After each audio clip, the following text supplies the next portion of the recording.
નમસ્કાર દર્શક મિત્રો, નયા ભારત ન્યૂઝમાં તમારું હાર્દિક સ્વાગત છે। હું છું મંસૂરી શેરબાનુ। ડભોઈ તાલુકો ચાંદોદ કરનાળી વચ્ચેના ઓરસંગ બ્રિજ નીચેથી ગેરકાયદેસર રેતી ખનન થતી હોય ખાન ખનીજ વિભાગે છાપો મારી એક ટ્રેક્ટર અને એક લોડર મશીન ડિટેન કરી કાયદેસરની કાર્યવાહી હાથ ધરી છે।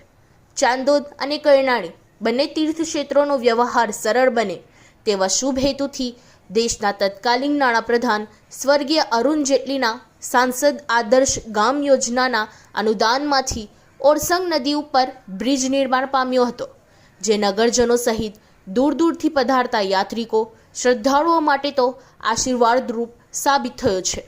પણ આ બ્રિજના નિર્માણ બાદ રેતી માફિયાઓને પણ જાણે ફાવતું મળી ગયું હોય તેમ બ્રિજ નીચેથી જ ગેરકાયદેસર રેતી ઉલ્લેચવાનો બે રોકટોક વેપલો ફૂલ્યો ફાલ્યો છે। બ્રિજ નીચેથી જ રેતી ઉલેચવામાં આવતી હોય લાંબા ગાળે બ્રિજને મોટું નુકસાન થવાની પણ સંભાવના સેવાઈ રહી છે।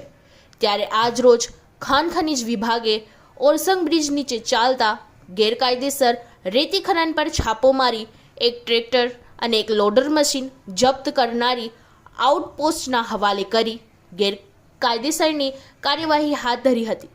ઉલ્લેખનીય છે કે ખાન ખનીજ વિભાગ દ્વારા વારંવાર ચાંદોદ કરનાળી વચ્ચેના ઓરસંગ બ્રિજ નીચે રેડ કરી કાર્યવાહી હાથ ધરવામાં આવે છે, પરંતુ આ વેપલો થોડા દિવસ બંધ થવાનું નાટક થાય છે અને પુનઃ ધમધમવા માંડે છે। શું રેતી માફિયાઓને સ્થાનિક પોલીસ તંત્ર કે ખાન ખનીજ વિભાગની હાંક રહી નથી કે પછી તંત્રનું ભેદી મૌન જેવા અનેક પ્રશ્નો ઉદ્ભવી રહ્યા છે। Bureau report Lalabhai Bhatiyara.